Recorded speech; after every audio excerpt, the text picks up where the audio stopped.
हरे कृष्णा। तो आज बहुत ही शुभ दिन है। आज हमारे दो महान आचार्य श्री रामचंद्र कविराज जी का तिरोभाव दिवस और श्री गोपाल भट्ट गोस्वामी जी का आविर्भाव दिवस। रामचंद्र कविराज जी के आविर्भाव दिवस के बारे में कुछ याद नहीं है तो साल में एक ही मौका मिलता है हमें, तो क्या हम रामचंद्र कविराज जी के विषय में कहेंगे, फिर बाद में समय मिलेगा तो गोपाल भट्ट गोस्वामी जी के विषय में। तो इस जितने चेतनानंद के इस प्रयाग में रामचंद्र कविराज जी को 60वीं शाखा बताया जा रहा है नित्यानंद की। और ये जो आचार्यों के तिरोभाव और आविर्भाव दिवस होते हैं हमारे लिए बहुत महत्वपूर्ण है। अभी हमने जो भजन गाया, मुझे अनिलो प्रेम धन करुणा प्रचुर, हे न प्रभु पोथा गेला आचार्य ठाकुर, ये भजन नरोत्तम दास ठाकुर जी ने गाया और ये उनके संगी श्रीनिवास आचार्य और रामचंद्र कविराज जी के विरह में ही गाया। और आज का दिन, ऐसे दिन जो आते हैं आचार्यों के तिरोभाव आविर्भाव दिवस, तो हमें थोड़ा मनन करना चाहिए कि हमारे जीवन में इनका क्या योगदान है। हम इनसे कभी मिले तो है नहीं, तो हम इनका तिरोभाव आविर्भाव दिवस क्यों, क्या हमारे लिए महत्वपूर्ण है। तो क्यों महत्वपूर्ण है? जे अनिल प्रेम धन करुणा प्रचुर, ये जो आचार्यगण हैं करुणा के भंडार हैं और हमारे लिए क्या लेकर आए हैं? प्रेम धन लेकर आए। जैसे संसार में प्रत्येक व्यक्ति खूब धन कमाता है, अपने आगे आने वाली कई पीढ़ियों तक कमाता है, कम से कम 7-8 पीढ़ियां तो चलती रहे हैं। इसी ढंग से जो भगवान के अंतरंग पार्षद हैं, भगवान उनको भेजते हैं कि चैतन्य महाप्रभु ने पंच तत्व के साथ आए, प्रेम को बांटा, उस प्रेम के भंडार पे सील लगी हुई थी, सील को तोड़ा और सबको बांटा। और ये प्रेम का भंडार ऐसा है, इसको जितना बांटेंगे उतना और बढ़ता जाता है। भक्ति को जितना बांटोगे भक्ति और बढ़ेगी। ये वो कोई दूध नहीं है, दूध बांट दिया तो कम हो जाएगा। ये दिव्य है, गोलोक के प्रेम धन हरि नाम संकीर्तन। तो ये जो आचार्य गण हैं, अनिल प्रेम धन करुणा प्रचुर, हम जीवों पे करुणा करके ये हमारे लिए प्रेम का धन लेकर आए। दुख की बात तो ये है, संसार के जीवों को पता भी नहीं उन्हें चाहिए क्या। किसी से भी पूछो आपको प्रेम चाहिए? नहीं, प्रेम नहीं, मुझे थोड़ा पैसा चाहिए, गाड़ी चाहिए, ये सुविधाएं चाहिए, वो सुविधाएं चाहिए। लेकिन वास्तव में हर जीव को प्रेम ही चाहिए। और इसी प्रेम के अभाव या संसार में जितनी अशांति है, जितनी भी समस्याएं हैं, उसका मुख्य कारण है प्रेम का अभाव। और प्रेम को अक्सर लोग समझते हैं आपस में एक दूसरे से प्रेम, वो एक दूसरे से प्रेम हो नहीं पाएगा जब तक कृष्ण से प्रेम नहीं करेंगे। जीव और कृष्ण के बीच का जो संबंध है उसी को प्रेम कहते हैं। इस संसार का जो प्रेम है वो तो एक नकली प्रेम है, क्योंकि ये संसार विकृत छाया है आध्यात्मिक जगत की।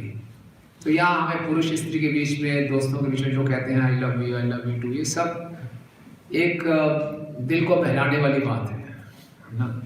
तो हम सबको प्रेम चाहिए, तो चाहिए सबको प्रेम, और सप्लाई बहुत कम है।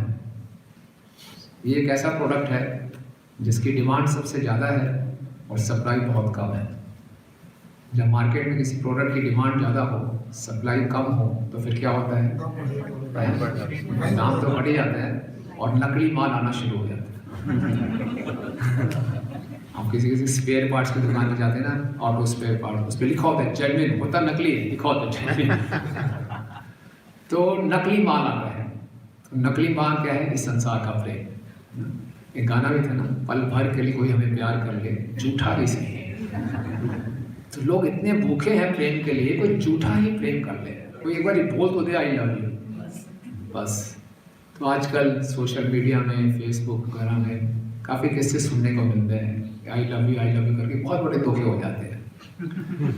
लेकिन ये जो प्रेम लेकर आए हैं आचार्य गण, ये असली प्रेम है। और आज हमें प्रार्थना करनी है कम से कम हमारे हृदय में ये प्रेम पाने की इच्छा उत्पन्न हो जाए। हमारे हृदय में जो खालीपन है, उस खालीपन को हम छोटी छोटी चीज़ों से भरने का प्रयास कर रहे हैं। संसार की छोटी छोटी लाभों से, पूजा लाभ प्रतिष्ठा से, सुविधाओं से जो हमारे हृदय का खालीपन है उसको भरने का प्रयास कर रहे हैं। इसलिए हमें प्रेम की भूख नहीं लगी। हमें लगा ये काम चल रहा है। निर्जला एकादशी के बाद किसी को पूछने की आवश्यकता होती है, साहब प्रभु ये पानी लोगे? टूटेगा पानी के ऊपर। तो वो डेस्परेशन हमारे अंदर नहीं है, क्योंकि हमने निर्जला रखा नहीं, हमें लगा ही नहीं हम निर्जला रख रहे हैं। हमने छोटी छोटी चीजों से अपने हृदय को भर रखा है। तो वो प्यास नहीं है प्रेम की, लेकिन वास्तव में चाहिए प्रेम। तो आज के दिन हम यही प्रार्थना कर सकते हैं कि हम इतना भी जान जाए कि मुझे कृष्ण प्रेम चाहिए। हम तो बोल तो देते हैं हमारे जीवन का उद्देश्य है कृष्ण प्रेम, लेकिन उसको हृदयांगम नहीं किया। उद्देश्य अभी छोटे छोटे ही रखे हुए हैं संसार के।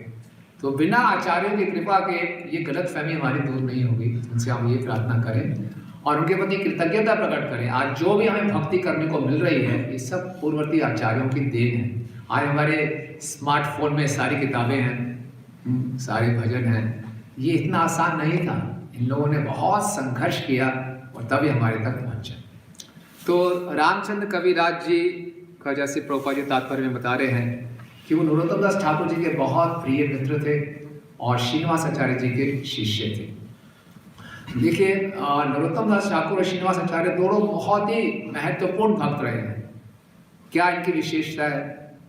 कोई first book discussion party party पहली बुक डिस्कशन पार्टी है। और क्या विशेषता है इनकी? भगवान उनके लिए प्रेम छोड़ के गए थे। हाँ, भगवान प्रेम छोड़ के गए थे। और तीसरी विशेषता है कि भगवान ने इनके जन्म से पहले ही नामकरण कर दिया। कितनी विशेष बात है, भगवान नामकरण कर रहे हैं। तो नरोत्तम दास ठाकुर जी को पहले दे दिया। पद्मावती नदी के पास खड़े थे कि उस नदी के बाद वहाँ पे एक भक्त प्रकट होगा जिसका नाम होगा नरोत्तम, और उसके लिए मैं प्रेम छोड़ के जा रहा हूँ इस पद्मावती नदी में। और श्रीनिवास आचार्य के माता पिता जब जगन्नाथपुरी में मिलने गए थे चैतन्य महाप्रभु से, तो बोला कि आपका जो पुत्र होगा उसका नाम होगा श्रीनिवास, और जो 6 गोस्वामियों के ग्रंथों का वितरण करेगा, सेवा भी बता दी। कितने सौभाग्यशाली, इतने महान भक्त रामचंद्र कविराज जी के बहुत निकट के संगी थे। और नरोत्तम दास ठाकुर तो कई जगह प्रार्थना कर चुके कि मुझे रामचंद्र कविराज जी का संग चाहिए। तो इन वैष्णव आचार्यों के आज जो हमारी भाग विनोद बस मिलाते हैं, तो हमें 2 मुख्य चीजें इसमें देखनी है। 2 आईज कहते हैं। एक आई है इंस्पिरेशन, प्रेरणा लेनी है, और दूसरा आई है इंस्ट्रक्शन, उनसे शिक्षा प्राप्त करनी है। तो प्रेरणा लेनी है कि कैसे आपस में भक्तों का संग होता है। नरोत्तम दास ठाकुर और श्रीनिवास आचार्य दोनों समकालीन हैं और दोनों के शिक्षा गुरु थे श्री राजीव गोस्वामी जी। हम लोग इकट्ठे उनसे शिक्षा ग्रहण करते थे। दोनों समकालीन हैं। और श्रीनिवास आचार्य जी के शिष्य हैं रामचंद्र कविराज। तो एक प्रकार से नरोत्तम दास ठाकुर जी के भी शिष्य ही हो गए वो। लेकिन नरोत्तम दास ठाकुर उनको अपना मित्र मानते हैं और कई जगह प्रार्थना करते हैं कि मुझे रामचंद्र का संग मिले। नरोत्तम दास ठाकुर जी की 2 मुख्य पुस्तकें हैं, प्रार्थना और प्रेम भक्ति चंद्रिका। तो प्रार्थना में भी वो प्रार्थना क्या कर रहे हैं? दया करो श्री आचार्य प्रभु श्रीनिवास रामचंद्र संग मांगे नरोत्तम। और प्रेम भक्ति चंद्रिका में भी बहुत सुंदर प्रार्थना वो करते हैं। प्रेम भक्ति चंद्रिका में कहते हैं कि रामचंद्र कविराज सही संगे मोर काज, तार संगे बिनु सब शून्य, हये जन्म यदि पुनः तार संग हये जिना, तबे हये नरोत्तम धन्य। ये कह रहे हैं रसिक भक्त निष्ठा, उसके लिए ये प्रेम भक्ति चंद्रिका में एक चैप्टर है, रसिक भक्त संग निष्ठा। उसमें कह रहे रामचंद्र कविराज से ही संग मोर काज, मेरा एक ही कार्य है कि मुझे रामचंद्र का संग प्राप्त हो। तार संग बिनु सब शून्य, उनके संग के बिना मुझे सब कुछ शून्य दिखाई देता है। हय जन्म यदि पुनः तार संगे हय जेना, अगर मेरा पुनः जन्म भी होता है तो मेरी क्या इच्छा है कि नरोत्तम का संग, उनका संग ले रामचंद्र का, तो नरोत्तम धन्य हो जाएगा। इतनी बड़ी बात है। ये केवल दिखावे के लिए नहीं, हृदय से प्रेम है। तो मालूम चलता है जिन भक्तों को पहले से ही कृष्ण प्रेम है वो भी साधु संग के ललायत है ना। तो इसलिए चैतन्य महाप्रभु सनातन गोस्वामी को बताते हैं कृष्ण भक्ति जन्म मूल है साधु संग कृष्ण प्रेम जन्मे तेनो पुनः मुख्य अंग। भक्ति की शुरुआत तो साधु संग में होती ही है।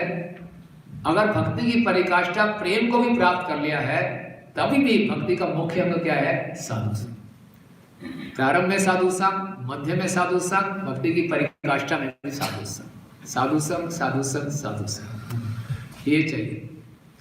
और जितनी मात्रा में हम भक्ति में आगे बढ़ेंगे, उतनी मात्रा में हम साधु संग की महत्वता को हृदय से पहचानेंगे। जो कनिष्ठ भक्त होते हैं उसको ज़्यादा वैल्यू नहीं मालूम होती साधु संग। उसको लगता है कि सबसे बड़ा साधु मैं खुद ही हूँ, है ना। मध्यम में उसका कुछ मैत्री का भाव आता है, और प्रेम की स्थिति में जाके साधु के लिए, साधु संग के लिए ऐसा विरह होता है। तो इसीलिए आज हमें प्रार्थना करने की हम साधु संग के महत्व को समझ सके। और जब हम भक्तों के संग में आए, रामचंद्र कविराज तो उनसे जूनियर है नरोत्तम दास ठाकुर जी से, तो नरोत्तम दास ठाकुर ये नहीं सोच रहे तो मेरा जूनियर है। जब हम भक्तों के संग में आए तो ये नहीं देखना कि कौन से वर्ण से है, कौन से आश्रम से है, कौन सी बैकग्राउंड से है, खाली यही देखना है इसकी हृदय में कितनी भक्ति है, कितना समर्पण है, उससे हमने आकर्षित होना है। कौन जूनियर है, कौन सीनियर है, इससे कोई मतलब नहीं। कौन कैसा भक्ति में आगे है, उसका हमने संग करना है ना। रूप गोस्वामी जी कहते हैं स्वाज्य सुजातीय स्निग्ध स्वोत्तर। भक्तों का संग कैसा होना चाहिए? स्वजातीय, वो भी आपके ही मूड का हो, भक्ति में आगे बढ़ने की उसकी इतनी तीव्र इच्छा हो। स्निग्ध, आपसे प्रेम करता हो, द्वेष ना करता हो। स्वोत्तर, आपसे बेहतर हो, आपसे उन्नत हो। तो ऐसे भक्तों के संग के लिए हमेशा लालायित रहना चाहिए। ये नहीं सोचना चाहिए कौन कहाँ से है, कौन से वर्ण से है, कौन से आश्रम में है, इसका कोई अर्थ नहीं है। ये हमें नरोत्तम दास ठाकुर जी कह रहे हैं। नरोत्तम दास ठाकुर जी और कहते हैं, मने ठाको गृहे ठाको जे गौरांग बोले ठाको नरोत्तम मांगे तार संग। चाहे आप वन में रहते हैं, घर में रहते हैं, अगर आप हाँ गौरांग महाप्रभु के भक्त हैं तो मुझे आपका संग चाहिए, बस इतनी बात है। कितना क्लैरिटी है इनको। तो इसलिए हम देखेंगे बहुत, जहाँ रामचंद्र कविराज जी को श्रीवास आचार्य जी जो उनके गुरु थे, उनकी दूसरी आंख और दूसरा हाथ बताया जाता था। और नरोत्तम दास ठाकुर को बोलते थे अगर नरोत्तम दास ठाकुर काया है तो वो उनकी छाया है। इतना संग, इतने नज़दीक का इंटीमेट एसोसिएशन होता है। तो इनका जो जन्म हुआ है, ये यहाँ पे चैतन्य चेतन के तात्पर्य में बताए कि इनके पिताजी खंडवासी थे, उनका नाम था चिरंजीव। वो चैतन्य महाप्रभु के बड़े निकट के पार्षद थे। हर साल वो जगन्नाथपुरी में आते थे, और जैसे आपने पढ़ा होगा इसी मध्य लीला के 11वें अध्याय में बेड़ा कीर्तन चैप्टर है, जिसमें गोपीनाथ आचार्य राजा प्रतापरुद्र को सारे भक्तों का परिचय दे रहे हैं, तो उसमें चिरंजीव जी का भी नाम आता है। तो चिरंजीव बहुत निकट के पार्षद थे। खंडवासियों में से 5 खंडवासी बड़े प्रसिद्ध थे। एक तो थे रघुनंदन ठाकुर, मुकुंद नारायण सरकार, चिरंजीव और एक सुलोचन। ये 5 मुख्य खंडवासी जिनका वर्णन ज़्यादा आता है मध्य लीला में। तो उनकी माँ का नाम था सुनंदा और नाम था चिरंजीव। और ये 2 भाई थे, रामचंद्र और उनके अनुज थे गोविंद। ठीक है। और पूरा वैष्णव परिवार था। लेकिन जो सुनंदा थी, उनके पिताजी वो वैष्णव परिवार से नहीं थे, वो शाक्य परिवार से थे। और हम देखते हैं जितने भी आचार्य हैं, भगवान के अंतरंग पार्षद हैं, जो इस पृथ्वी पे अवतरित होते हैं, तो उनका जीवन संघर्षों से भरा होता है ना। हम लोग भक्ति शुरू करते हैं तो हम ये अपेक्षा करते हैं कि मैंने 16 माला शुरू कर दी है, अब मेरे जीवन में कोई संघर्ष नहीं होना चाहिए, स्मूथ सेलिंग होनी चाहिए, कोई मेरे जीवन में समस्या नहीं आनी चाहिए, क्योंकि मैं 16 माला का जप करता हूँ। लेकिन हम जितने भी आचार्य देखेंगे, उनके जीवन में संघर्ष ही संघर्ष रहा है। चाहे श्री प्रभुपाद जी हो, भक्ति सिद्धार्थ ठाकुर महाराज, भक्ति विनोद ठाकुर, सारे गोस्वामीगण, बहुत संघर्ष करना पड़ा। इसी ढंग से रामचंद्र कविराज, रामचंद्र सेन और गोविंद सेन जब छोटे बच्चे ही थे, इनके पिताजी का तिरोभाव हो गया, है ना। इनके पिताजी का तिरोभाव हो गया तो इनकी माँ इनको अपने नाना जी के यहाँ ले गई कुमार नगर में, और उन्होंने उनका पालन पोषण किया। पालन पोषण तो किया, लेकिन हुआ क्या कि ये जो इनके नाना थे वो भी कविराज थे, वैद्य थे। उनका नाम था दामोदर कविराज। वो शक्त्य थे, देवी के उपासक थे और बहुत बड़े आचार्य थे। तो उन्होंने क्या किया, इन दोनों बच्चों को भी शाक्य बना दिया। ये संघ का असर होता है। ग्रंथों में, शास्त्रों में बताया गया है कि अगर हमारे पास विकल्प है कि एक शेर के पिंजरे में रहना है या विकल्प है किसी देवी देवता के उपासक के संग में रहना है, तो कहाँ रहना चाहिए? जय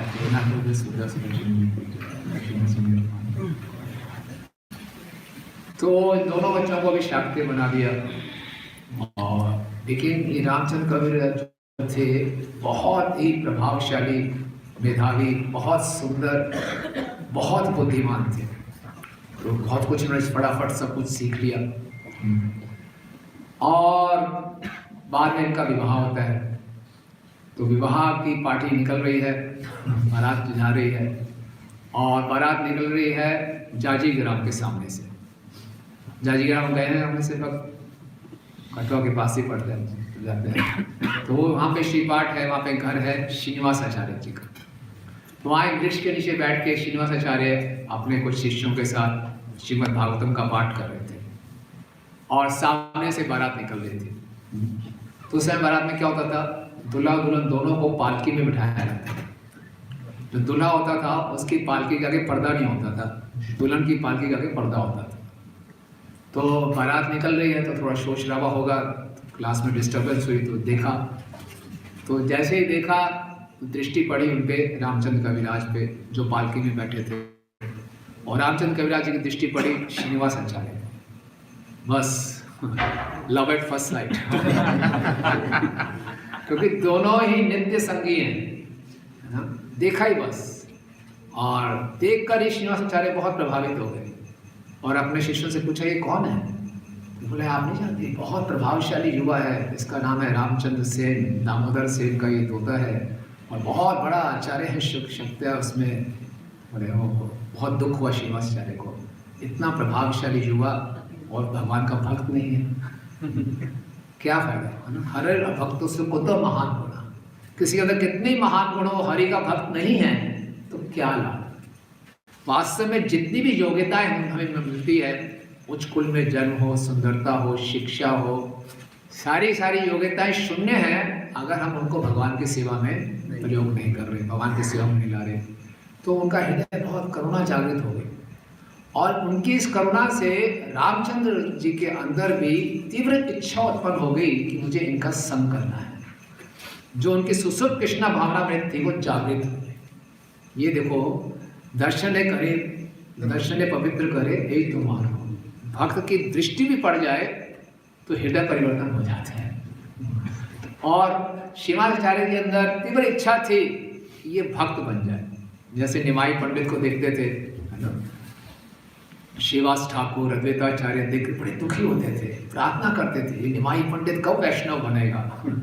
ये इतना विद्वत्ता दिखाता है, विद्वत्ता का क्या लाभ? इसी ढंग से जब कोई महान भक्त हमारे पे करुणा दृष्टिपात करते हैं या हमारे प्रार्थना कर देते हैं, तो हमारा भक्ति का द्वार खुल जाता है।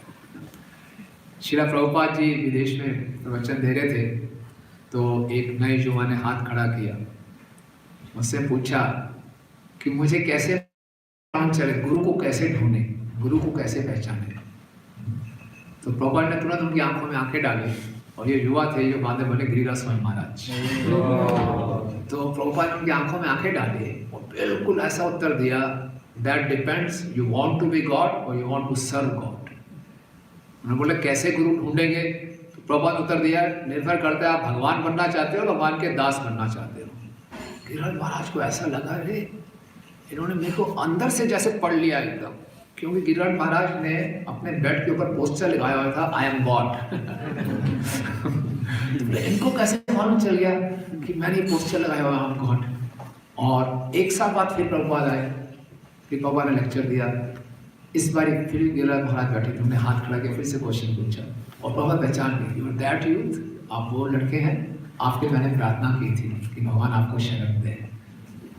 प्रभुपाद ने उनके लिए प्रार्थना की और वो भक्ति में आए। तो इसी ढंग से हम देखते हैं रामानुजाचार्य जी ने धनुर्दास के लिए प्रार्थना की थी। वो एक वैश्या से इतने ज़्यादा आकर्षित थे, रंगनाथ जी की शोभा यात्रा निकल रही थी, शोभा यात्रा के बीच सड़क में खड़े हैं, और एक स्त्री की आंखों में आंखें डाल के देख रहे हैं। उनको जबरदस्ती हटाया और रावणाचार्य ने उससे पूछा, आपको इतनी लज्जा नहीं है? रंगनाथ जी की शोभा यात्रा निकल रही है, आप स्त्री की आंखों में आंखें डाल के देख रहे हो? तो क्या है, क्या बताऊं, उसकी आंखों में इतनी गहराई है। बोले, क्या तुम्हें इससे भी सुंदर आंखें देखनी है? बोले, हो ही नहीं सकता। बोले, शाम को आना, दिखाऊंगा। तो आए रंगनाथ जी के मंदिर में और रामानुचार्य जी ने रंगनाथ जी से प्रार्थना की, इस बच्चे को अपने प्रति आकर्षित कर दो। और जैसे ही उस धनुर्दास ने देखा रंगनाथ जी को, तुरंत आकर्षित हो गया। तो इसलिए शुद्ध भक्तों की प्रार्थना हमारे लिए, उनकी कृपा दृष्टि हम पे पड़ जाए। जिस प्रकार से महाविष्णु प्रधान पे दृष्टि मारते हैं, डालते हैं, तो वो प्रधान महत्तत्व बन जाते हैं, उत्तेजित हो जाते हैं। इसी ढंग से शुद्ध भक्तों की दृष्टिपात हो जाए तो हमारी सुसुप्त कृष्ण भावना में जागृत हो जाती है। तो विवाह का पहला दिन, और पहले दिन में आप देखिए नवविवाहित है, वो अपनी पत्नी से ज़्यादा आकर्षित होगा, लेकिन पूरी रात वो सो नहीं पाए। उनकी छवि छप गई श्रीनिवासाचार्य के चेहरे पे कि मुझे उनसे मिलना है। और सुबह उठते ही, कई जगह तो वर्णन आता है कि अपनी पत्नी को साथ में ले गए, कई जगह वर्णन आता है कि अकेले ही श्रीनिवासाचार्य के पास गए और उनको दंडवत प्रणाम किया, उनकी शरण ग्रहण की। और श्रीनिवासाचार्य ने क्या बोला, उनको उठाया, बोले, मित्र, मैं तो तुम्हारी प्रतीक्षा कर रहा था। जैसे कि मादनपुरी जी को गोपाल के विग्रह मिले, तो गोपाल ने क्या बोला था भगवान ने कि मादनपुरी, मैं तो कई सालों से यहाँ दबा हुआ था, तुम्हारी प्रतीक्षा कर रहा था। तो नित्य संगी थे। तो श्रीनिवासाचार्य की विनम्रता देखिए, वो उनको मित्र के रूप में स्वीकार कर रहे हैं। और रामचंद्र जी की क्या विनम्रता है, बोले, नहीं, आप मेरे गुरु हैं। तो भी वहाँ पे श्रीनिवासाचार्य के एक शिष्य जिनका नाम था व्यास। तो ये रामचंद्र जो थे, ये बहुत बड़े शक्ति के उनके नाना जी को सारा सिखाया हुआ था। तो उन्होंने शास्त्रार्थ किया और शास्त्रार्थ करके श्रीनिवासाचार्य जी के शिष्य को हरा दिया। ये साबित कर दिया कि जो शाक्य सिद्धांत है वो श्रेष्ठ है वैष्णव सिद्धांत से। तो उनकी इतनी प्रतिभा देखी तो श्रीनिवासाचार्य बहुत प्रभावित हुए, बोले, ये तो बहुत बड़ा वैष्णव बनेगा। मैंने सुना है कि एक बार जब इसके राधेश्याम प्रभु भक्ति में आए थे, तो चौपाटी में कोई कॉन्टेस्ट चल रहा था, डज गॉड एग्जिस्ट, ऐसा कोई था। और राधेश्याम प्रभु डिबेट चली, तो उन्होंने प्रूव किया कि भगवान नहीं है और वो जीत गए। फर्स्ट प्राइज उनको मिला। तो उनको देखकर राधा गोपीनाथ प्रभु उन्होंने बोला, ये एक बहुत बड़ा भक्त बनेगा। जिससे ये प्रूव कर दिया फर्स्ट डिबेट में कि भगवान है ही नहीं, तो कितने बड़ा प्रचारक बनेगा। तो बाद में ऐसा ही हुआ। कैसे श्रीनिवासाचार्य जी ने देख लिया था कि इसने इनको मेरे शिष्य को हटा दिया, शक्ति जो वो है फिलॉसफी वो श्रेष्ठ है। तो फिर उन्होंने उनको बैठाया और षड गोस्वामी के ग्रंथों से बहुत कुछ समझाया और इसके बाद वो बहुत बड़े वैष्णव बने। तो इसके बाद इनकी केवल पहचान यही है कि श्रीनिवासाचार्य जी ने बोला कि चैतन्य महाप्रभु की मेरे पर दो विशेष कृपा है। पहली कृपा ये कि मुझे नरोत्तम दास ठाकुर जैसे मित्र मिले, और दूसरी कृपा ये मुझे तुम्हारा संग मिला, रामचंद्र जी का। देखिए गुरु शिष्य को ऐसा बोल रहे हैं। और श्रीवास ठाकुर जी के जो भाई थे गोविंद कविराज, उन्होंने बहुत सुंदर भजन लिखा, भजो मोरे मन श्री नंदन। लेकिन वो अपने नाना जी के पास ही थे और वो शक्ति ही थे, भवानी के उपासक, शिव जी के उपासक थे। तो उनका स्वास्थ्य बहुत खराब हो गया, बहुत उनको पीड़ा होने लगी। उन्हें दुर्गा माता से प्रार्थना की, मुझे मुक्ति दिला दो। दुर्गा माता जी प्रकट हुई, मुक्ति तो मैं दिला ही नहीं सकती, हरि बिना मृत्यु तरती ना होती, हरि के बिना तो कोई मृत्यु से तार नहीं सकता, तो आप लोग कृष्ण की भक्ति करो। बोले, वो तो मेरा भाई कर रहा है, मैं तो कर नहीं रहा। तो उन्होंने चिट्ठी लिखी, पत्र लिखा रामचंद्र कविराज जी को कि मैं आपसे और आपके गुरु से मिलना चाहता हूँ। तो रामचंद्र सेन जी ने उस समय चिट्ठी की इतनी परवाह नहीं की, बोले क्या देख नहीं पाए। लेकिन उनको समाचार मिला कि उनके भाई बहुत रुग्ण अवस्था में, बहुत बीमार हैं। तो उन्होंने पुत्र को वहाँ पे भेजा कि आप जाइए देख के आइए गोविंद कैसे हैं। तो आके बताया वो तो प्राण छोड़ने वाले हैं, वो आपसे और श्रीनिवासाचार्य से मिलना चाहते हैं। तो दोनों वहाँ पर गए और उनकी स्थिति को देखकर श्रीनिवासाचार्य जी के हृदय में इतनी करुणा जागृत हुई, उन्होंने अपना चरण कमल उनके सर पे रखा और जैसे ही रखा उनका स्वास्थ्य बिल्कुल ठीक हो गया और वो भी वैष्णव बन गए, महान वैष्णव बन गए। ये है भक्तों की कृपा। तो इसके बाद जो जितना भी हम नरोत्तम दास ठाकुर जी के विषय में पढ़ते हैं, नरोत्तम विलास में, हर जगह हम रामचंद्र कविराज जी को साथ में पाते हैं। तो नरोत्तम दास ठाकुर जी को प्रेरणा प्राप्त हुई थी कि खेतरी ग्राम में पहला गोद पूर्णिमा उत्सव मनाएंगे, और चैतन्य महाप्रभु ने उनको प्रेरणा दी कि जितने भी उनके पार्षद थे सबको बुलाया जाए। तो इतना बड़ा फेस्टिवल, अभी तक इतना बड़ा फेस्टिवल हुआ नहीं होगा, तो सबको उन्होंने आमंत्रण भेजा। अब उसके आयोजन के लिए उन्होंने अपने मित्र श्रीनिवास आचार्य को पत्र लिखा कि मुझे आपकी सहायता चाहिए आयोजन करने के लिए, इतना बड़ा फेस्टिवल हो रहा है। श्रीनिवास आचार्य ने उस पत्र को रामचंद्र जी को दिखाया। रामचंद्र जी बहुत उत्साहित हो गए कि मैं जाऊंगा इस उत्सव में, उनका सहयोग दूंगा। थोड़ी रात वो सो नहीं पाए और अगले दिन गए और पूरे के पूरे उत्सव का आयोजन उन्होंने साथ में किया। अगर हम पढ़ते हैं खेतरी ग्राम के उत्सव के ऊपर, तो खेतरी ग्राम उत्सव के लिए दो मुख्य लोगों ने सहयोग दिया था। एक तो नरोत्तम दास ठाकुर जी के भाई थे संतोष, जो कि वहाँ के राजा थे, और दूसरे ये रामचंद्र कविराज। और एक बार क्या हुआ, ये रामचंद्र जी और नरोत्तम जी पद्मावती की नदी के तट पे थे, तो देखा कि दो बड़े सुंदर से बालक बकरियों और भेड़ों को लेकर आ रहे हैं और नदी की कुछ पूजा की वो निकल रहे हैं। तो बोले कौन है दो बालक? तो मालूम चला कि शिवानंद आचार्य के ये शिष्य हैं और बकरियों और भेड़ों को ले जा रहे हैं बलि चढ़ाने के लिए। तो बड़े हृदय में करुणा हुई, तो इन दोनों ने मिलकर उन दोनों बालकों को यूथ प्रीचिंग किया। उन्होंने उनको समझाया क्या कर रहे हो तुम। इनके नाम थे हरि नाम और रामकृष्ण। तो दोनों को इतना सुंदर प्रचार किया कि दोनों ने छोड़े तो बहुत बड़ा पाप कर रहे थे, इतने सारे पशुओं की बलि चढ़ा रहे थे। तो हरिनाम ने दीक्षा ली रामचंद्र कविराज जी से और रामकृष्ण ने दीक्षा ली नरोत्तम दास ठाकुर से। तो दोनों के दोनों वैष्णव बन गए। तो ऐसे इनके प्रचार से पूरा का पूरा जो बंगाल था, जो कि शक्ति के उपासक थे, वो वैष्णव बनते जाते थे।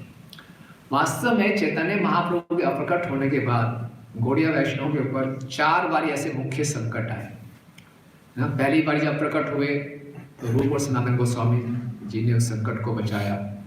फिर रूप सनातन आदि जब अप्रकट हो गए तो सारे के सारे वैष्णव, क्योंकि बंगाल से वृंदावन में आ गए थे, तो बंगाल में एक तरह से वैक्यूम हो गया था। फिर से अब सिद्धांत फैलने लगे। तो फिर जीव गोस्वामी जी ने इन तीनों बुक डिस्ट्रीब्यूटर्स को भेजा था। पहली बुक डिस्ट्रीब्यूशन पार्टी नरोत्तम दास ठाकुर, श्यामानंद पंडित और श्रीनिवास आचार्य। तो इन्होंने खूब पुस्तकें बांटी। कल हमारी भी रोहिणी की बुक डिस्ट्रीब्यूशन पार्टी भी 45 दिन की यात्रा करके वापस आई है। बहुत सुंदर इन्होंने पुस्तक वितरण किया और हम बहुत बहुत धन्यवाद देते हैं उनको। और देखिए, जितना पुस्तक वितरण ही एकमात्र तरीका है धर्म की रक्षा करने के लिए। उस समय भी चैतन्य महाप्रभु के अप्रकट होते ही अब सिद्धांत फैलना शुरू हो गया। तो अगर हम चाहते हैं कि सनातन धर्म आगे आने वाली कई पीढ़ियों तक चलता रहे, इसका सबसे मुख्य तरीका है पुस्तक वितरण, शास्त्रों का वितरण। तो जीव गोस्वामी जी ने इन 3 भक्तों को भेजा पुस्तक वितरण के लिए। तो ये दूसरा संकट आया था। फिर जब ये 3 अप्रकट हो गए थे, फिर से अब सिद्धांत फैलना शुरू हो गया था। तब किसने सहयोग दिया था? बलदेव विद्याभूषण और विश्वनाथ चक्र ठाकुर जी। फिर उनके अप्रकट होने के बाद फिर से परेशानियां आ गई। फिर कौन आए थे? भक्तिविनोद ठाकुर। तो जैसे धर्म की स्थापना करने के लिए भगवान स्वयं आते हैं या फिर अपने निकट के पार्षदों को भेजते हैं।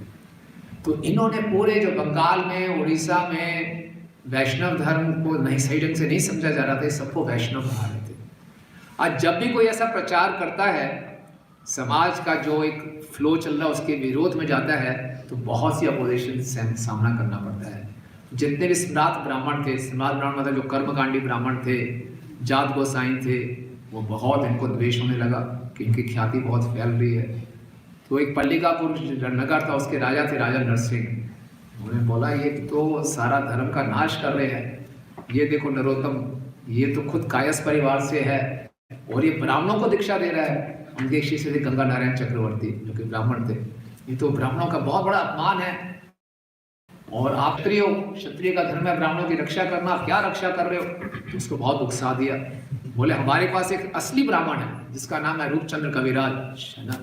तो ये रूपचंद्र वही है, रूपनारायण कविराज, जो रूप और सनातन के पास आया था विजय पत्र लेने के लिए।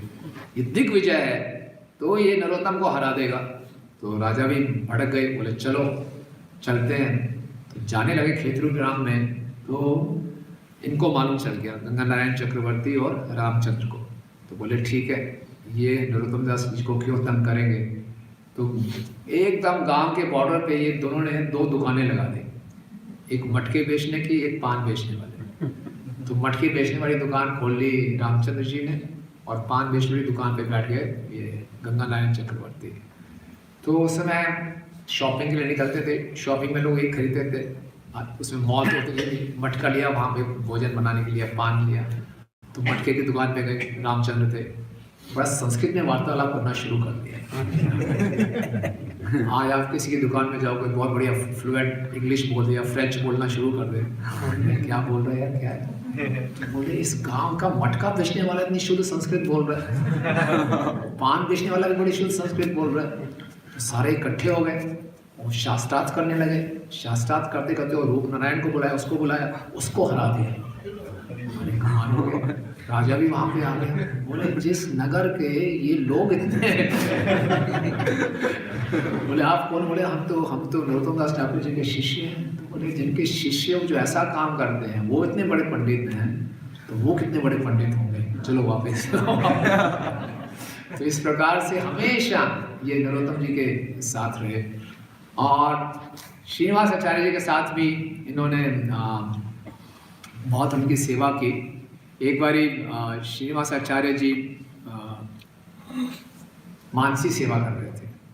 जो आचार्यगण होते हैं अपनी इच्छा से भगवान की लीला में प्रवेश कर लेते हैं इसी देह में, है ना, हम नकल नहीं मार सकते। तो मानसी सेवा करने लगे। राधा कृष्ण की जल केली लीला हो रही है, उसमें वो प्रवेश कर गए। और जब प्रवेश करके समाधि में चले गए, 1 दिन हो गया, 2 दिन हो गया, 3 दिन हो गया, समाधि से बाहर ही नहीं आ रहे। और जब श्रीनिवासाचार्य की भार्या थी ईश्वरी देवी, ने सोचा शायद ये अप्रकट होने वाले हैं, बहुत चिंतित हो गए, रोना धोना शुरू कर दिया, हिला रहे कुछ साइन, बस खोए हुए एकदम, चेतना ही नहीं है जैसे कुछ। जैसे संकट के समय में उन्होंने रामचंद्र को स्मरण किया, रामचंद्र प्रकट हुए, बोले आप चिंता मत कीजिए, मैं भी समाधि में जाता हूँ, देखता हूँ क्या है। तो वो उनके साथ ही बैठ गए, वो भी समाधि में देखिए। और समाधि में गए, देखा राधा कृष्ण की जल केली लीला चल रही है, और श्रीनिवास आचार्य वहाँ उनको मिल गए। श्रीनिवास आचार्य हैं मणि मंजरी। तो बड़ी हलचल मची हुई है।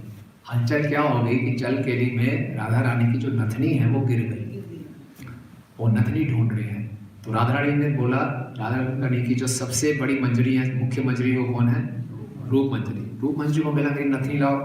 रूप मंजरी ढूंढ रही है, मिल नहीं रहा। रूप मंजरी ने बोला गुण मंजरी को। गुण मंजरी कौन है, गोपाल भट्ट गोस्वामी जी। बोले ढूंढो, राधा रानी की नथनी ढूंढ रही है। और गोपाल भट्ट गोस्वामी जो गुण मंजरी, वो भी ढूंढे, उनको नहीं मिला। उन्होंने अपने शिष्य को बोला श्रीनिवास आचार्य, वो कौन है, मणि मंजरी, वो ढूंढ रहे हैं। 3 दिन हो गए, वो नथनी नहीं मिल रही। देखिए गुरु परंपरा ऐसे है, सेवा है। ये गुरु परंपरा हमें जो यहाँ पर प्रचार की सेवा देती है, वही गुरु परंपरा हमें ऊपर जाके ये सेवा देगी, नथनी ढूंढो राधा रानी की। तो नथनी ढूंढ रहे, नहीं मिल रही।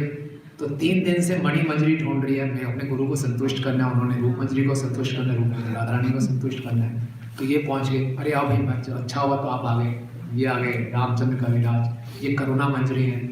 बोले मैं 3 दिन हो गए ढूंढ नहीं पा रहा, वो नथनी ढूंढो। बोला अच्छा मैं देखता हूँ। तो इन्होंने ढूंढा, तो एक कमल दल के नीचे, कमल के दल के नीचे वो नथनी मिल गई इनको, है ना। किनको मिली, रामचंद्र। तो उन्होंने ऐसा नहीं कि जैसी नथनी मिली, मिल गई, राधा रानी के पास भाग के दे दिया, देखो मैंने ढूंढ लिया, ऐसा नहीं किया। किसको दिया, शिवाचार्य ने किसको दिया, गोपाल भट्ट। उन्होंने किसको दिया, उन्होंने दिया श्रीमती राधा रानी को।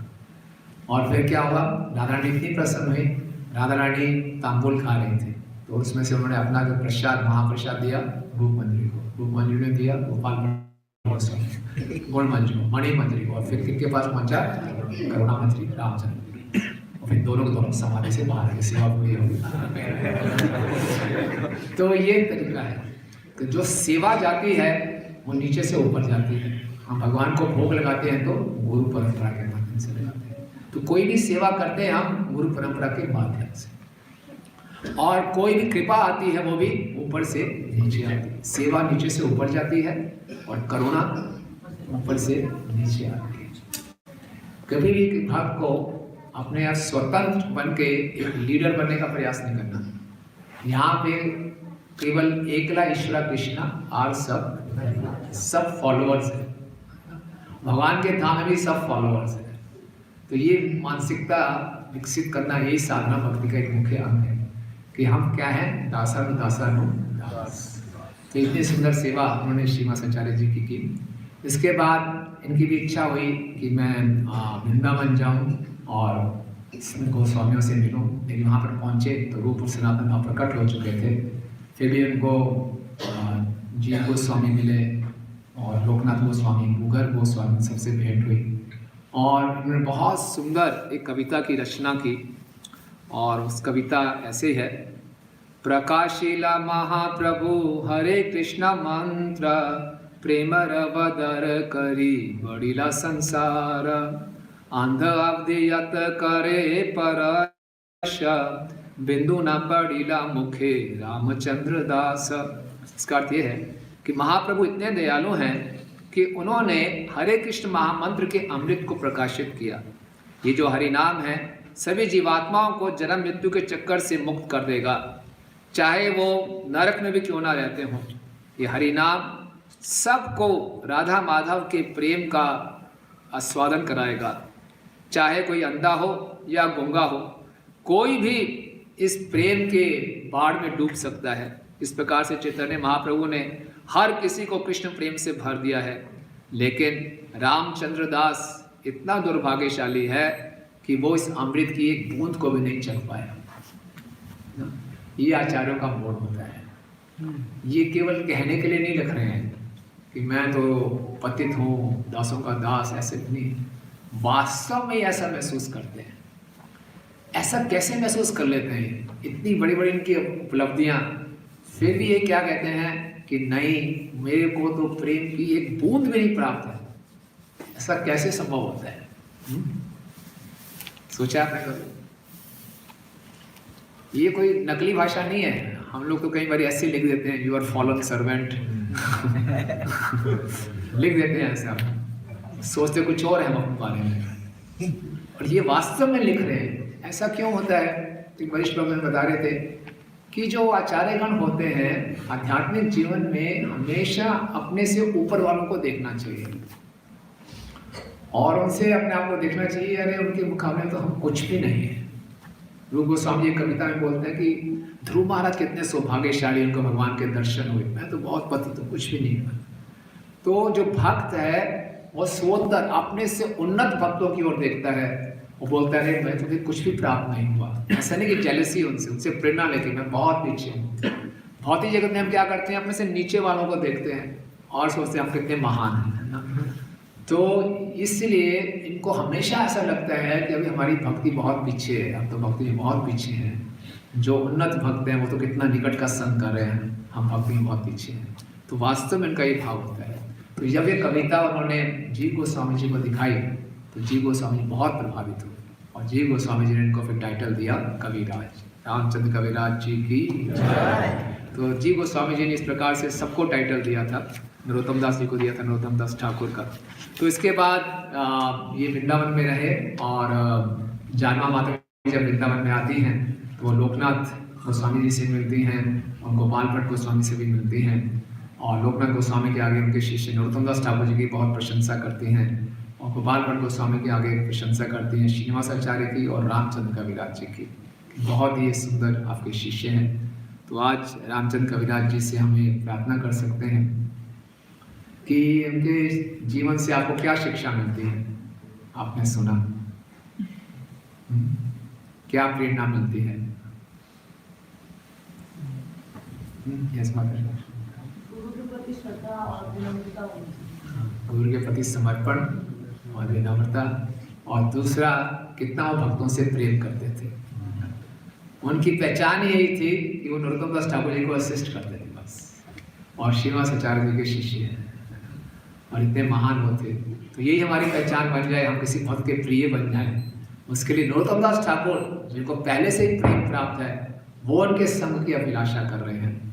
तो आज हमसे यही प्रार्थना कर सकते हैं कि हम भी अपने गुरु के प्रति समर्पित हों और भक्तों के लिए हमारे हृदय में प्रेम विकसित हो भक्तों के संग के लिए हम इतना लड़ाई, तो हम भी भक्तों की सेवा कर सकते हैं। श्री रामचंद्र कविराज जी की। तो अभी गोपाल भट्ट गोस्वामी जी के कुछ 4-5 मिनट कुछ उनका वर्णन करेंगे, उद्घाटन करने का प्रयास करेंगे। तो गोपाल भट्ट गोस्वामी जी के बहुत से महत्वपूर्ण योगदान रहे हैं। जैसे मैंने बताया वो भी गुण मंजरी हैं, और उनका सबसे मुख्य योगदान है कि उनकी कृपा से हमें राधा रमन जी के विग्रह प्राप्त हुए। वो एक शिला से वो प्रकट हुए, और बहुत सुंदर सुंदर शास्त्र उन्होंने दिए। जो सनातन गोस्वामी जी ने हरि भक्ति विलास लिखी, उनको उन्होंने एडिट भी किया। षट क्रिया दीपिका सार भी उन्होंने लिखा, और उसके साथ साथ उन्होंने जो जीव गोस्वामी जी के षट संदर्भ थे उसके ऊपर भी उन्होंने आउटलाइन लिखा था। और बचपन में ही इनकी मुलाकात चैतन्य महाप्रभु से हो गई थी, और इनकी जो विशेषता थी, जब कृष्णदास कविराज गोस्वामी चैतन्य चरितामृत लिख रहे थे तो इनके पास भी गए थे, तो उनसे डिटेल्स पूछी थी महाप्रभु के विषय में। तो उन्होंने बताया था, एक मेरी कंडीशन पे बताऊंगा कि मेरा नाम कहीं पुस्तक में आना नहीं चाहिए ना। तो इनसे हम सीखते हैं मान शून्यता, अपने मान की कोई इच्छा नहीं। इसका अर्थ नहीं है कि दूसरे गोस्वामियों का नाम चैतन्य चरितामृत में आया तो उनको मान की इच्छा थी, ऐसी बात नहीं है। हर भक्त का अपना स्वभाव होता है, हम तुरंत कंक्लूजन कर लेंगे इसका मतलब बाकी गोस्वामियों को मान की इच्छा थी, ऐसा नहीं है। उनकी कृपा, अगर वो कुछ ना बताते तो हमें चैतन्य महाप्रभु के विषय में मालूम कैसे चलता। तो इन्होंने एक कंडीशन रखी कि मुझे मेरा नाम कहीं नहीं आना चाहिए। तो पूरे चैतन्य चरितामृत में एक स्थान पे खाली इनका नाम आता है, बाकी उन्होंने उनके अपने वचन को बोला रखा।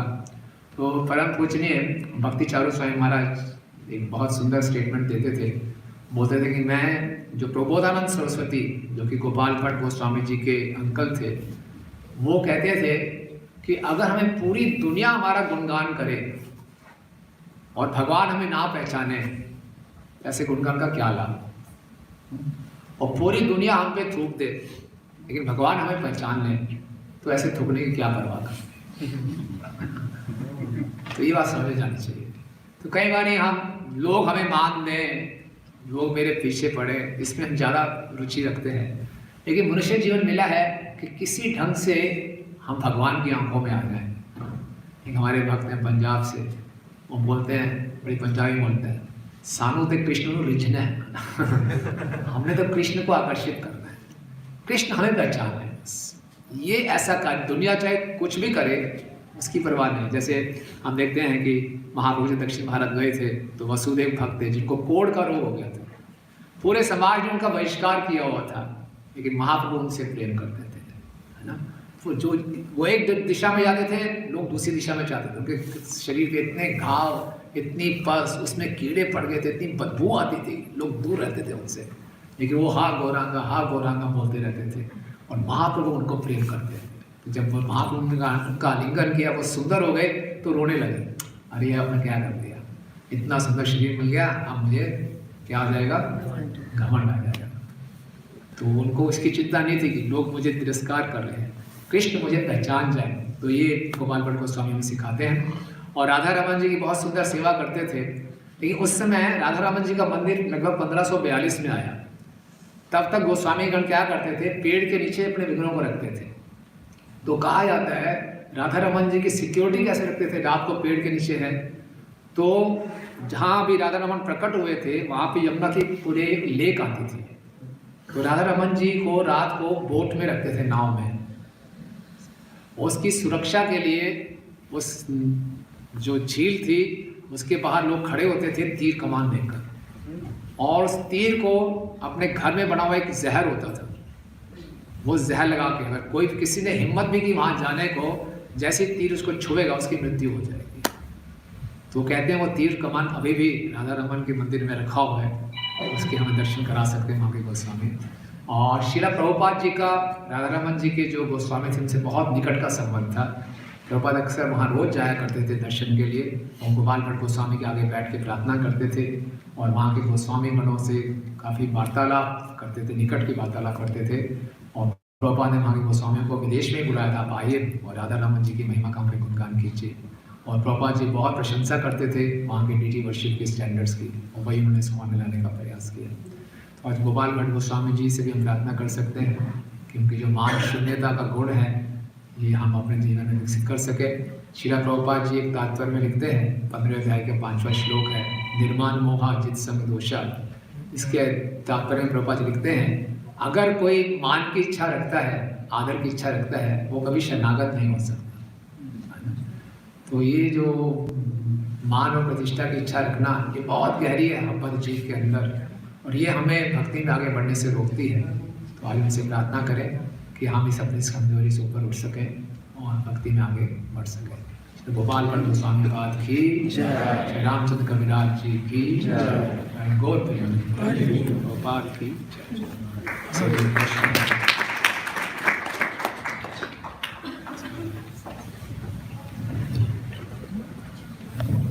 Thank you so much, really wonderful presentation.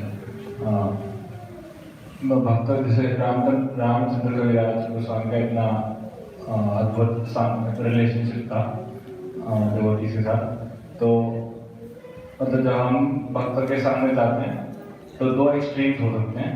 एक होता है कि वैष्णव अपराध के डर से सिर्फ conversation, hi hello good morning goodbye thank you so much, यहाँ तक सीमित रखना। और दूसरा हो सकता है कि इतना मतलब घनिष्ठता बढ़ाने के चक्कर में प्रतिष्ठा में रह जाना। तो दोनों एक्सट्रीम पे हम ना जाएं, बीच में रहें, बैलेंस अप्रोच रखें, तो उसके लिए क्या स्टेप्स ले सकते हैं? Thank you, very nice question. Saroj ji का प्रश्न आप समझे। हमारा द्वंद्व रहता है, भक्तों के संग में आते हैं, या तो मित्रता के नाम पे प्रजल्पा शुरू हो जाती है, या अपराध से डर के कोई बातचीत ही नहीं करते, अरे दूर से ही प्रणाम, ज़्यादा नज़दीक जाना ठीक नहीं है, तो घनिष्ठता बढ़ नहीं पाती। तो प्रारंभिक स्तरों में हमें सावधान तो रहना ही चाहिए। भक्तों के संग में ही भक्ति का जन्म है, भक्तों के संग में ही भक्ति आगे बढ़ती है, और भक्तों के संग को सही ढंग से नहीं किया तो खूब अपराध भी होते हैं। इसका मतलब ये नहीं है कि भक्तों से दूर दूर रहें। हमारे जीवन में कुछ ऐसे भक्त होने चाहिए, जैसे बोला सुजातिया स्निग्ध स्वोत्तर, उन भक्तों को ढूंढना चाहिए जो हमसे भक्ति में उन्नत है और जिनके हृदय में हमारे लिए प्रेम है, अफेक्शन है, तो उनका हमें संग जरूर करना चाहिए। और संग का मतलब है उनसे क्या करना, गुह्यम आख्याति पृच्छति। जब तक किसी भक्त के साथ आप गुह्यम आख्याति पृच्छति नहीं कर रहे तो हम साधु संग नहीं कर रहे। वो सुपरफिशियल, वो सोशलाइजेशन है, जैसे हरि बोल कैसे हो ठीक है।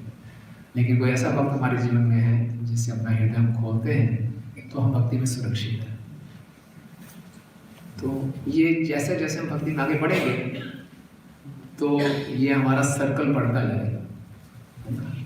तो प्रारंभ में तो सावधान रहना ही चाहिए, लेकिन इतना भी नहीं कि हम किसी के साथ अपना हृदय ना खोलें, तो वो फिर हमारी भक्ति में रुकावट है।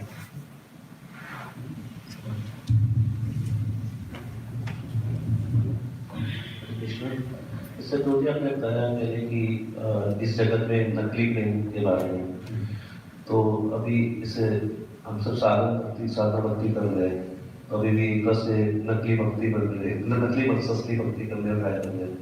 I mean practice devotional service and practice करेंगे। तो अभी ऐसे में जब इसे नित्य संजीव एग्जाम्पल सुनते हैं, नित्य सिद्धा कि ऐसा लव ट्रस्ट था, ऐसा श्री लव और ट्रस्ट उनका आपस में, तो इसको मतलब कितने हद तक मतलब कि कैसे अप्लाई कर सकते हैं कि क्योंकि अभी साधना अवस्था में चल रहे हैं तो हम सब मतलब कि अनर्थ भी होते हैं, वो भी आते हैं देखते हैं, तो कितने हद तक लव और ट्रस्ट भक्तों के संग में हो। दूसरा ये कि अगर भक्तों के संग में लव और ट्रस्ट नहीं करेंगे तो नेचुरली कहीं ना कहीं तो करेंगे, तो नॉन डिवोशनल करेंगे। तो ये दो पहलू मेरे को तो हम चैतन्य चरितामृत पढ़ते हैं, इन मुक्त भक्तों के चरित्र को देखते हैं, तो उनका आपस में कैसे मेल जोल है, तो ये हमें दिखाता है ये जीवन का लक्ष्य है। जो गौड़िया वैष्णव सिद्धांत हमारा संकीर्तन पर आधारित है, टॉप मोस्ट फिलॉसफी है। ये टॉप मोस्ट फिलॉसफी हमारे हृदय में तभी प्रकट होगी जब भक्तों के साथ हमारा प्रेम से संबंध होगा, तब असली संकीर्तन होगा। तो अभी जो हम भक्ति कर रहे हैं, तो भक्ति ठाकुर बोलते हैं भक्ति का आभास है, और भक्ति श्रीनिवास ठाकुर मानते हैं साधना भक्ति नहीं, साधन क्रिया एक्टिविटीज ही कर रहे हैं। तो अभी हम इस स्टेज पे हैं, लेकिन मालूम होना चाहिए ये हमारा प्रयोजन है।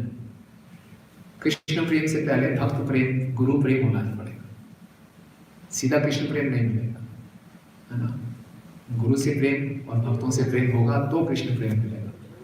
तो ये प्रयोजन है। तो ये मालूम तो होना चाहिए इस चीज़ तक पहुंचना है, कितना अपने हृदय को शुद्ध करना है, तो तैयारी शुरू कर देनी चाहिए। हम सोचते हैं कई बार साधना हमारी क्रिया क्या है, 16 माला जप, 4 नियम पालन, 1 घंटा पढ़ लिया बस खत्म। नहीं, साधु संग भी साधना का ही अंग है। भक्ति के 64 अंग में साधु संग सबसे महत्वपूर्ण है, तो उसको हम साधना के रूप में नहीं लेते। जिस ढंग से अपनी जप की क्वालिटी को इम्प्रूव करने के लिए हम बार बार सुनते हैं, उसी ढंग से अपनी साधु संग की क्वालिटी को इम्प्रूव करने के लिए भी प्रयास करें। हम साधु संग को मन के स्तर पे लेते हैं, ये पसंद नहीं है, पसंद नहीं है, ये पसंद है, लड़ाई होगी, हो गया, हरि नाम तो मैं कर ही रहा हूँ ना। हरि नाम तभी ठीक होगा जब साधु संग ठीक होगा। इसलिए सबसे महत्वपूर्ण 64 अंगों में है साधु संग। वो ठीक कर लिया तो हरि नाम अपने आप अच्छा होगा। हम बोले मैं हरि नाम अच्छा कर लेता हूँ, साधु चलो जैसे मर्जी हो जाए। तो साधु संग को हम एक साधना के रूप में नहीं लेते। ये भी एक साधना है। मुझे दिखने में मेरे मन को एक भक्त नहीं भा रहा, जैसे लेकिन वो कह रहे हैं नरोत्तम दास ठाकुर, रहेवा बनेटे ठाकुर, जो गौरांग बोल रहा है वो मैं उसका समझ चाहता हूँ। ये प्रभुपाद जी को बहुत प्रिय है, ये गौरांग महाप्रभु को बहुत प्रिय है, तो मुझे इसकी सेवा करनी है। ये साधना है। साधना का मतलब क्या है, अगर आपकी इच्छा नहीं भी है तब भी करो। No arguments, no refusal. समझे प्रभु? तो इससे साधना कर करके हम साधु संग करना सीखेंगे। जैसे जप करना सीख रहे हैं, डीटी वर्शिप सीख रहे हैं, ये सब साधना के अंग हैं। साधु संग भी साधना का अंग लेकर चलेंगे तो हम इसमें प्रगति करेंगे, और ये हमारा प्रयोजन है। Is it clear? जैसे वो प्रार्थना कर रहे हैं कि रामचंद्र संत मांगे, ऐसे ही हम भी एडवांस डिवोटीज की पर्टिकुलर नाम लेने से प्रार्थना कर सकते हैं। Yes, why not? श्योर, करना चाहिए। यस।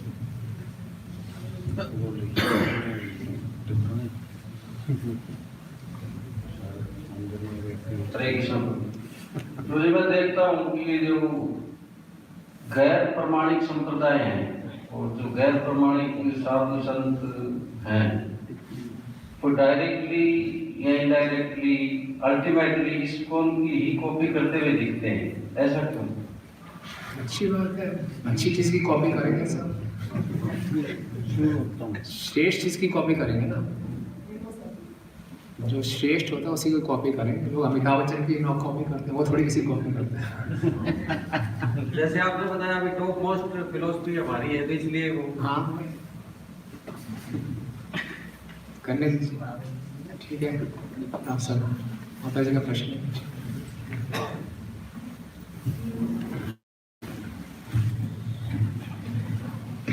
हरे कृष्ण प्रभु जी, जैसे आपने अभी एक्सप्लेन किया था कि श्रीनिवास आचार्य जी ने जैसे ही रामचंद्र सेन जी को देखा तो बहुत मर्सीफुल, ग्लैंस ही बहुत मर्सीफुल थी। अभी आज की डेट में हमारे लिए सभी के लिए पॉसिबल नहीं हो पाता कि हम हर रोज आ पाए लेक्चर के लिए, या तो वर्किंग के साथ बहुत मुश्किल है। तो हम लोग जो ऑनलाइन लेते हैं, तो क्या ऑनलाइन भी मर्सी मिल सकती है? क्योंकि ऑनलाइन फिर भी हम लोग रेगुलरली अपना कुछ भी टाइम निकाल के हम लोग ले ही पाते हैं, लेकिन क्या उससे मर्सी मिल जाएगी? Something is better than nothing. तो लेकिन ऑनलाइन पे ही डिपेंडेंट नहीं रहना चाहिए, क्योंकि जो प्रत्यक्ष संग है उसका ज़्यादा प्रभाव पड़ता है। क्योंकि सब भक्तों के बीच में एक अलग वाइब्रेशंस होती है, उस वाइब्रेशन का एक अलग प्रभाव पड़ता है। लेकिन आप नहीं आ पा रहे, समथिंग इज बेटर। लेकिन जब मौका मिले प्रयास ये करना चाहिए कि मंदिर में आके डीटीज के सामने भक्तों के संग में श्रवण का सबसे ज़्यादा प्रभाव। आपसे सबसे पहले आपका बहुत बहुत धन्यवाद कि आपका 2 दिन में संग प्राप्त हुआ, और आज आपने साधु संघ के विषय में बहुत अच्छे से बताया। मुझे आपको बहुत धन्यवाद। और फिर आपने मानसून्यता के विषय में बताया था जैसे, तो लेकिन कई बार देखते हैं वैष्णव गीत के अंदर जो राइटर्स हैं, जो आचार्य हैं, राइटर्स हैं, आचार्य हैं, अपने वैष्णव गीत के अंदर अपने कारकों में अपना नाम बताते हैं, तो हम उसको किस प्रकार समझ सकते हैं? बड़ा अच्छा प्रश्न, मैं भी यही सोचता था, तो मुझे उत्तर मिला था हिज होलिनेस भक्ति प्रेम स्वामी महाराज से। बहुत सुंदर उत्तर दिया उन्होंने। और भक्ति प्रेम स्वामी महाराज बहुत ही एक्सपर्ट हैं वैष्णव भजन गाने में, उनको एक्सप्लेन कर रहे हैं। कई मौका मिले तो उनसे सुनना।